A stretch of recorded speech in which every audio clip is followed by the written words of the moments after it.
दोस्तों, आज हम होली के बारे में बताएंगे। होली पर निबंध के बारे में बताएंगे। होली क्यों मनाया जाता है इसके बारे में आज हम बात करेंगे। होली कब मनाया जाता है इसके बारे में बात करेंगे। और होली क्यों मनाते हैं, क्यों कहते हैं इसे रंगों का त्यौहार, होली में रंग क्यों लगाया जाता है। आइए, होली बहुत रंगीला त्यौहार होता है।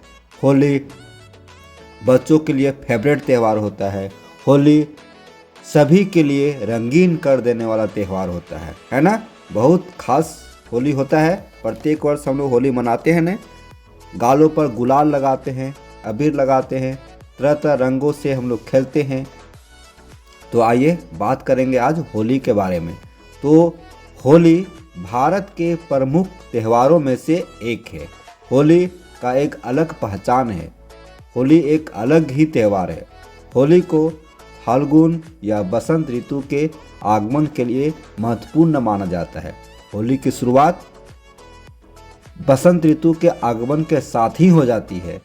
फाल्गुन मास की पूर्णिमा के दिन होली मनाया जाता है, अर्थात उस दिन क्या होता है, होलिका दहन।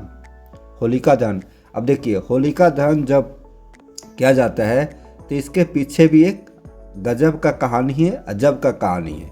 क्योंकि कोई भी त्यौहार जब मनाते हैं तो उसके पीछे एक पौराणिक कथा होती है।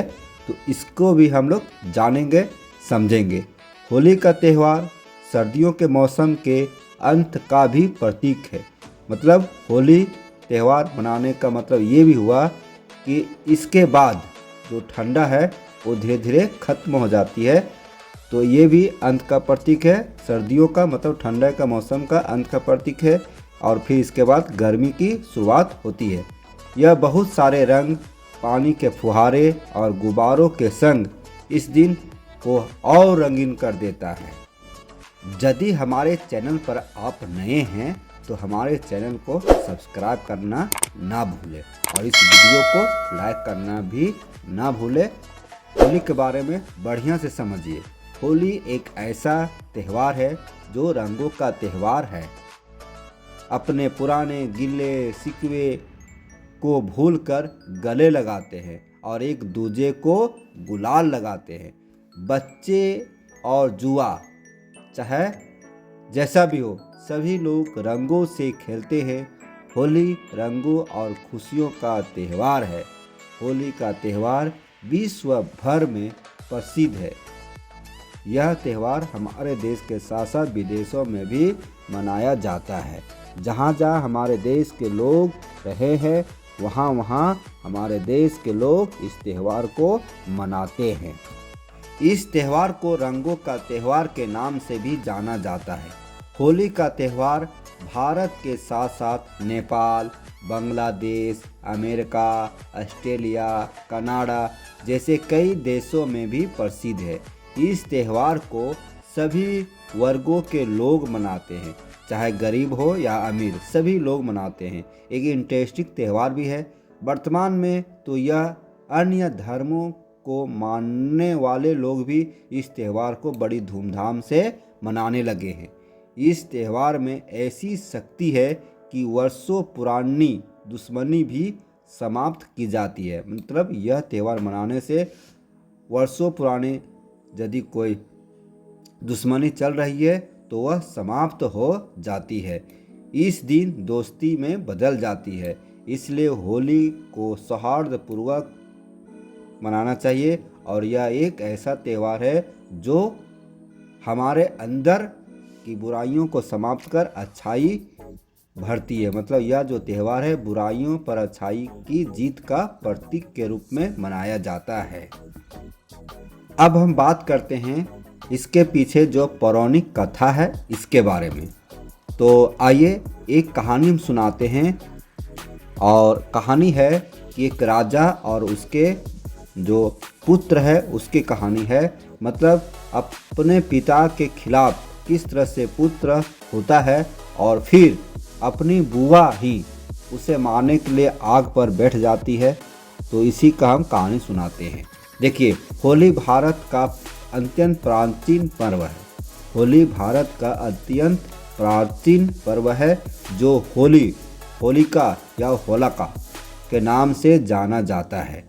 बसंत ऋतु में हर्षोल्लास के साथ मनाए जाने के कारण इसे बसंत उत्सव के नाम से भी जाना जाता है। अब देखिए, होली के पर्व से अनेक कहानियाँ जुड़ी है। इनमें से सबसे प्रसिद्ध कहानी है, प्राचीन काल में हिरण्याकश्यप नाम का एक अत्यंत बलशाली असुर था, मतलब राक्षस था। अपने बल के अहंकार में वह स्वयं को ही ईश्वर मानने लगा था। उसने अपने राज्य में ईश्वर का नाम लेने पर ही पाबंदी लगा दी। देखिए, ईश्वर का कोई भी नाम नहीं ले सकता है, ऐसा पाबंदी लगाया। और ईश्वर का नाम लेना है तो मुझे ही ईश्वर मानो। मतलब वो जो राजा था वो अपने आप को ईश्वर की उपाधि दे दिया और अपने आप को ईश्वर मानने लगा। लोगों को हिदायत दिया कि ईश्वर के जगह पर मेरा नाम जपो, मेरी पूजा करो। हिरण्याकश्यप का एक पुत्र था जिसका नाम था प्रहलाद, लेकिन वह अपने पिता के विपरीत था। वह ईश्वर का भक्त था। प्रहलाद की ईश्वर भक्ति से क्रुद्ध होकर हिरण्याकश्यप ने उसे अनेक कठोर दंड दिए, बहुत सारे कठोर दंड दिए। सबसे पहले नगर घुमाया गया ताकि उसका मोह भंग हो, ईश्वर के प्रति जो उनकी आस्था है वो भंग हो। लोगों से देखे कि किस प्रकार वे अपने राजा को ईश्वर मान रहे, लेकिन उनका मोह भंग नहीं हुआ। इससे हिरण्याकश्यप क्रुद्ध होकर कठोर दंड दिए, मृत्यु दंड दिए, लेकिन वह मृत्यु को प्राप्त नहीं हुए, परंतु उसने ईश्वर की भक्ति का मार्ग नहीं छोड़ा। मतलब बहुत सारे कठोर दंड दिया गया भक्त प्रहलाद को, फिर भी वह ईश्वर का मार्ग नहीं छोड़ा। हिरण्याकश्यप की एक बहन थी जिसका नाम होलिका था। होलिका ने एक वरदान प्राप्त किया था ब्रह्मा से कि उसके पास एक ऐसा चादर था जो उस पर आग का प्रभाव नहीं हो सकता। हिरण्याकश्यप ने आदेश दिया होलिका को और बोला कि तुम ऐसा करो कि भक्त प्रहलाद को गोद में लेकर आग में बैठ जाओ। होलिका आग में जल जाती है और प्रहलाद बच जाता है। तो कैसे बच गया प्रहलाद और होलिका कैसे जल जाती है, तो समझिए। यहाँ पे एक हवा का झोंका चलती है और हवा के झोंका का इतना ताकत होती है कि जो चादर था वो होलिका से निकलकर प्रहलाद के शरीर में लिपट जाता है और फिर प्रहलाद के शरीर को जलने से जो चादर है बचा लेता है। तो इससे प्रहलाद क्या होता है, बच जाता है और होलिका जल गई। सुबह लोग देखने गए तो पता चला कि ईश्वर भक्त प्रहलाद होली खेल रहा है। तो इसी के खुशी में तब से होलिका दहन करने की परंपरा हुई और दूसरा दिन होली खेलने की शुरुआत हुई। तब से आज तक हम लोग होली खेलते आ रहे हैं, होली मनाते आ रहे हैं। इसी कथा को हम सुनाने की कोशिश की। उम्मीद करता हूँ कि यह अच्छा लगा होगा। अब देखो, होली हम लोग मनाते हैं, होली खेलते हैं, बड़ा रंगीन त्यौहार होता है, ये भी जानते हैं।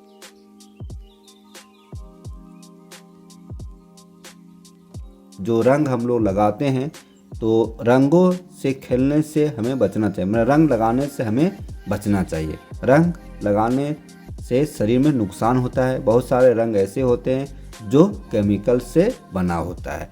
तो रंग के जगह पर यदि हम अबीर लगावे, अबीर होली खेले तो वो ज़्यादा फायदेमंद होता है, क्योंकि इसमें पानी की भी बचत होता है और रंग जो हमारे शरीर पर प्रतिकूल प्रभाव पड़े वो भी नहीं पड़ता है।